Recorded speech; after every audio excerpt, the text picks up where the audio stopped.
What's going on there, YouTube, and welcome to Fresh Comic Stories. Guys, this is the channel where we basically sit down and cover different kinds of comic book stories from Marvel, DC, IDW, and the list goes on and on.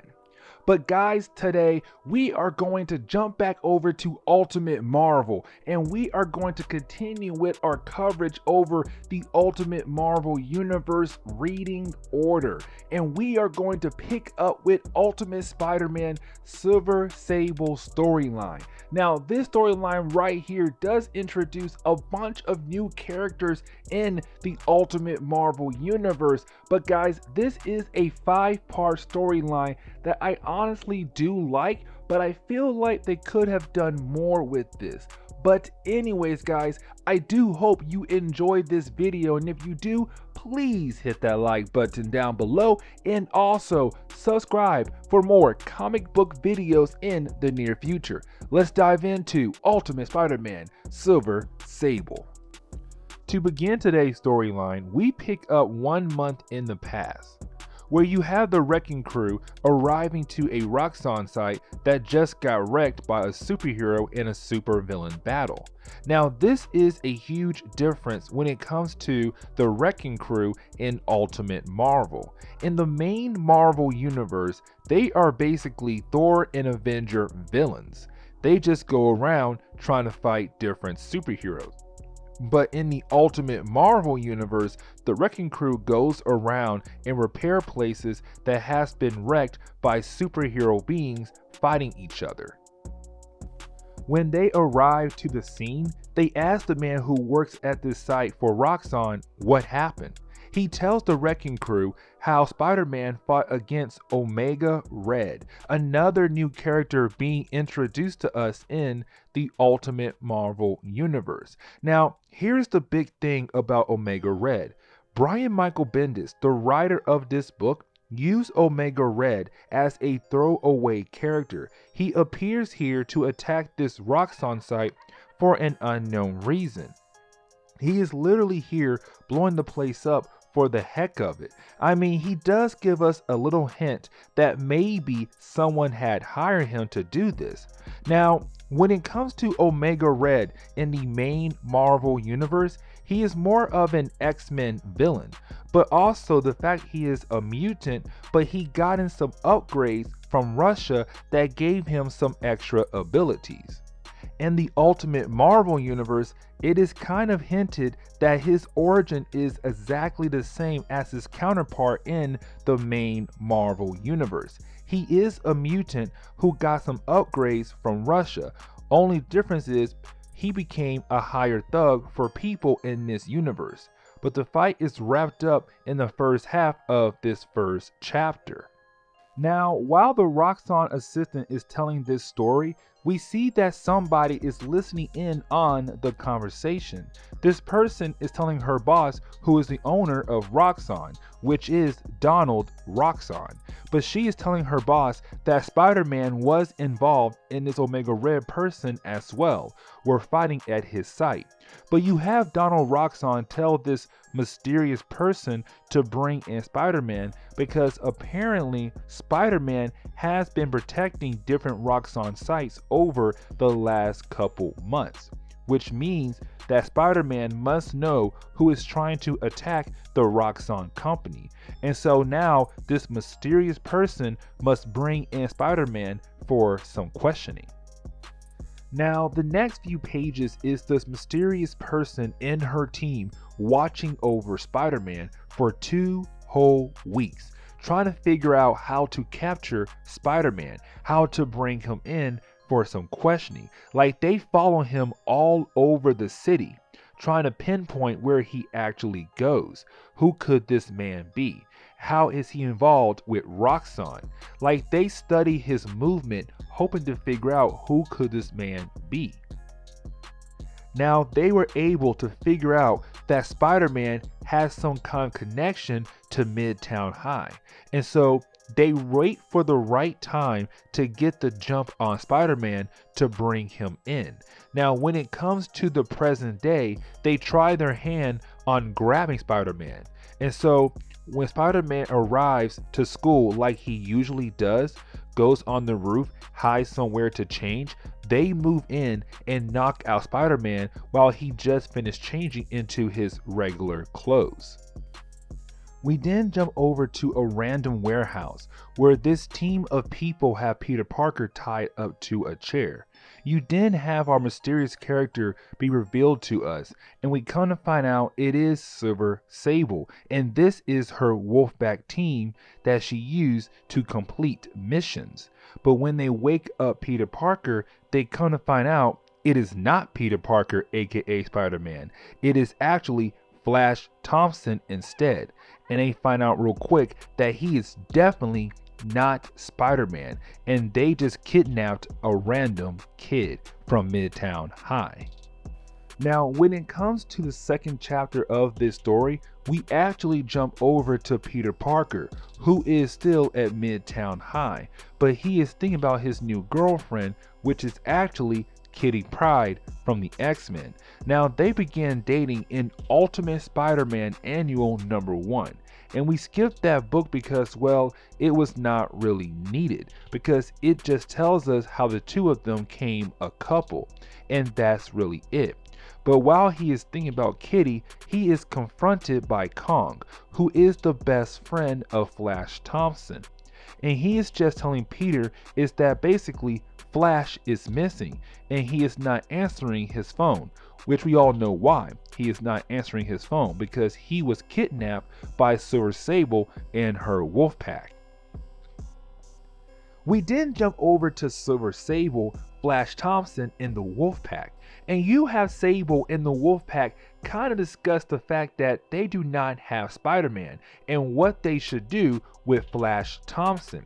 Now, we do get a glimpse on how the Wolfpack made the mistake on grabbing Flash and not grabbing Peter.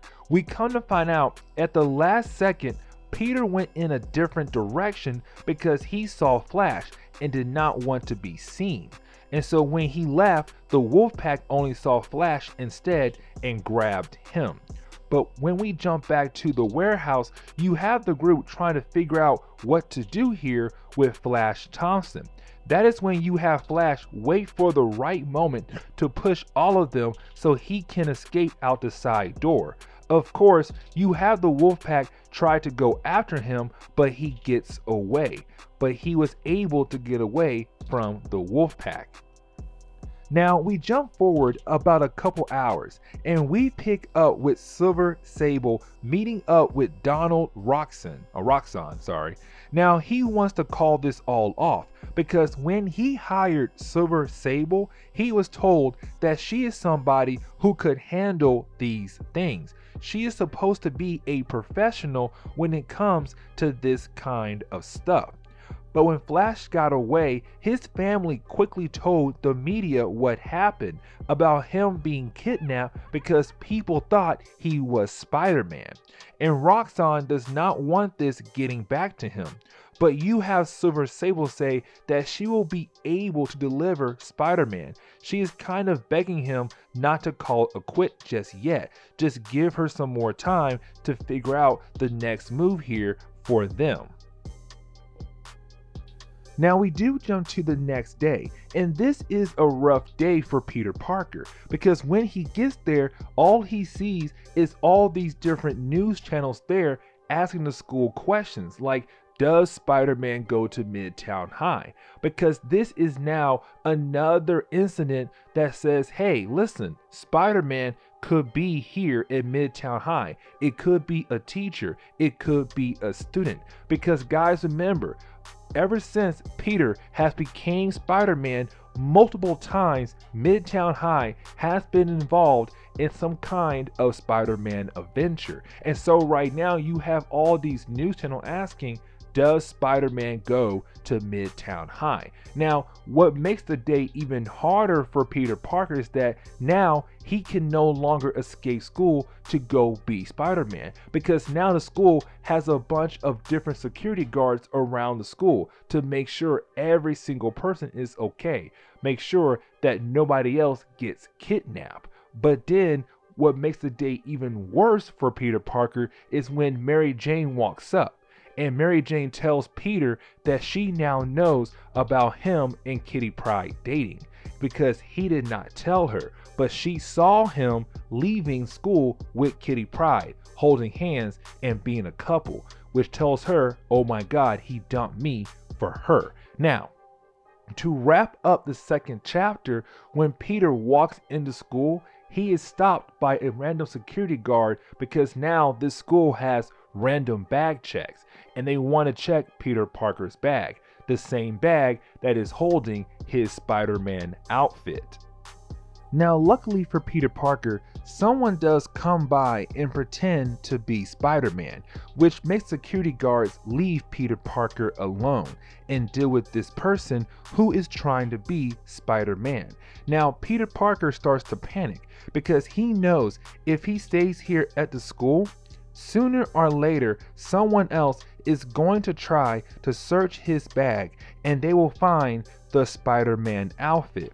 And so the only idea he has left is to leave the school, get out of there without being stopped by the media, a teacher, or even a security guard, because his secret identity will be blown if he is caught trying to sneak out. But the one place he runs to is the only person at the moment he thinks he can talk to, which is Aunt May. Now, when he gets to Aunt May's job, that is when he tries to tell her the truth about everything. The fact that he is Spider-Man and now he has to be careful because what is going on at the school. But before he is able to say something about him being Spider-Man, Aunt May kind of tells Peter how she feels about Spider-Man, which in the fact that she hates Spider-Man with a passion. And so with her going off on the matter of fact how much she does not like Spider-Man, Peter does not say a thing at all about him being Spider-Man. Now you have Peter kind of say to himself that maybe he should handle this whole thing before something else happens. And so what he does, he goes over to Flash Thompson's house to ask him information on who had possibly taken him and where in the world he can find them. Because Peter Parker's goal is to find these people before they kidnap another kid because they believe that kid could be him. And so after gathering all the information from Flash Thompson, you have Peter go over to the warehouse Flash was taken to. Now, as soon as he gets there, he is attacked from behind by a few members of the Wolf Pack. Now, the way this fight goes, it does seem like the Wolf Pack is unable to stop Spider-Man because he takes them out one by one very quickly. Matter of fact, even when Silver Sable joins the battle, he takes her out as well, like she's not even a threat to him at all. But the thing is though, as soon as he wraps up the battle, he does grab her cell phone to use it to call police to take her and her wolf pack away. But the thing is, when it comes to Silver Sable, she always has a backup plan. And we come to find out that her cell phone was booby trapped. And so when Peter tries to use her phone basically shocks Peter to the point that he is knocked out. And so now they can deliver him to Roxxon to ask him a few questions. Now, with the fourth chapter, the book does open up with the origin of Silver Sable. We come to learn right off the bat that Silver had a rough life.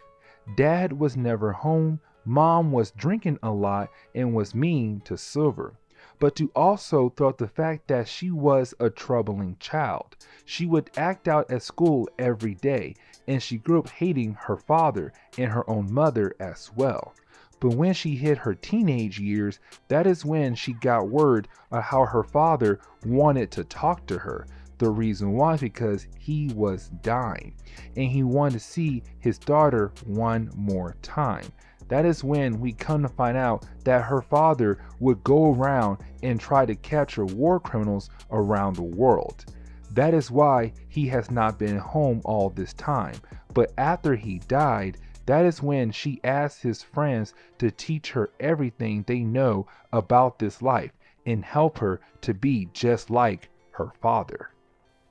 We then jump back over to the present day, and we pick up with Peter Parker being tied down to a chair by Silver Sable and Roxxon, the man who hired her to bring in Spider-Man. And so when he wakes up, he also realized that his mask has been taken off by them as well. But after he figures that out, you have Roxxon begin to ask his questions on why has Spider-Man been there every single time something is going on at a Roxxon site. Spider-Man is shown different footage of him fighting different villains, but you have Spider-Man just tell Roxxon that he is being a hero because that is what heroes do. They basically try to save the day.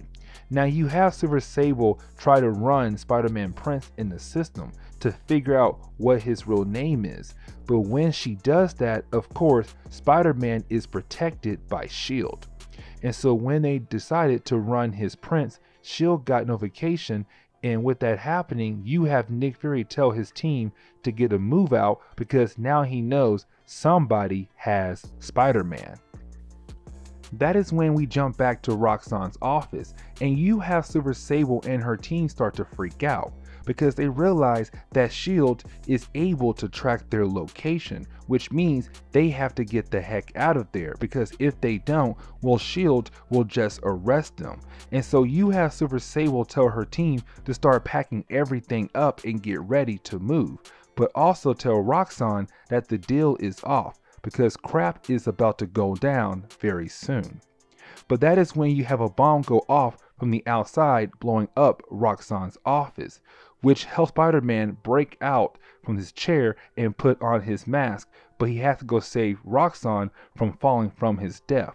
But after the bomb goes off and Spider-Man is able to save Roxxon from falling from his death, that is when you have Silver Sable in the Wolf Pack and Spider-Man realize that somebody else was sent here to kill Roxxon, and that person is a new character being introduced to us, and that character is Ultimate Vulture.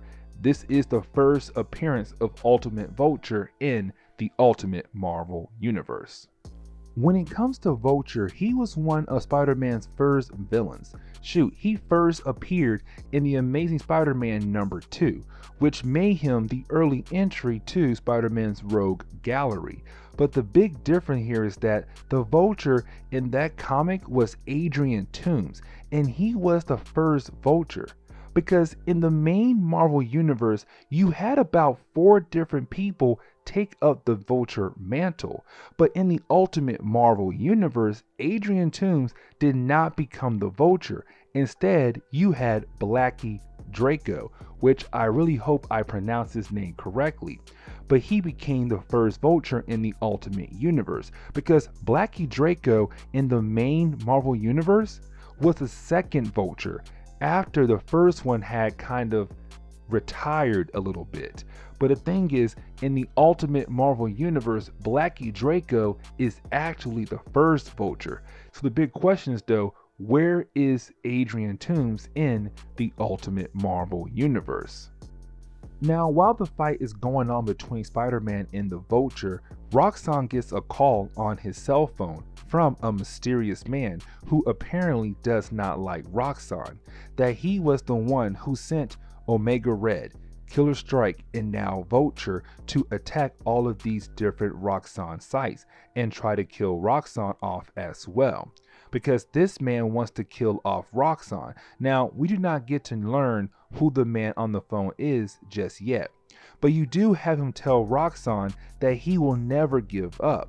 Now, luckily for Roxxon, Nick Fury was tracing the call to see what is going on, because after the fingerprint thing, he sent a team in to check up on Spider-Man to only see him fighting Vulture and to see Roxxon hanging from the side of a building.